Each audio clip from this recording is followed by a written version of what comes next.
হবে। থেকে আমরা ঘোষণা করতে চাই, তোমরা হাদিকে গুলি করে স্তব্ধ করে দিতে চেয়েছ, মনে করেছ হাদিকে গুলি করার মধ্য দিয়ে সবাই মনে হয় ঘুমিয়ে পড়বে। আজ হচ্ছে দেখো, হাদির রক্তের বিনিময়ে লাখো হাদি বাংলাদেশে জন্ম নিয়েছে। তারা বাংলাদেশের প্রত্যন্ত অঞ্চলে জেগে আছে, তারা বিপ্লবের মশাল হাতে নিয়ে স্বৈরাচারের বিরুদ্ধে কথা বলবে।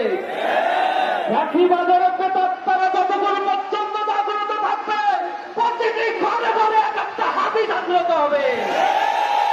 আমরা দীপ্তকণ্ঠে বলতে চাই, হাদির হত্যাকারীদের এখনো পর্যন্ত গ্রেপ্তার করার ক্ষেত্রে অপারগতা যারা প্রদর্শন করেছে, অনতি বিলম্বে এই আইন শৃঙ্খলা রক্ষায় নিয়োজিত বাহিনীদেরকে আমরা হুঁশিয়ারি দিয়ে বলতে চাই, হাদির হত্যাকাণ্ডের বিচার এবং দোষীদের অতি দ্রুত শাস্তির আওতায় আনতে হবে।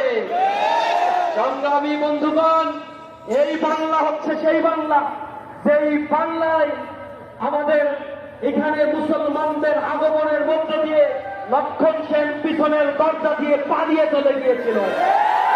আমাদেরকে যারা তাদের অধীনস্থ করে চেয়েছিল, সেই আধিপত্যবাদ, সেই গণহত্যাকারীদেরকে আমরা বিতাড়িত করেছি।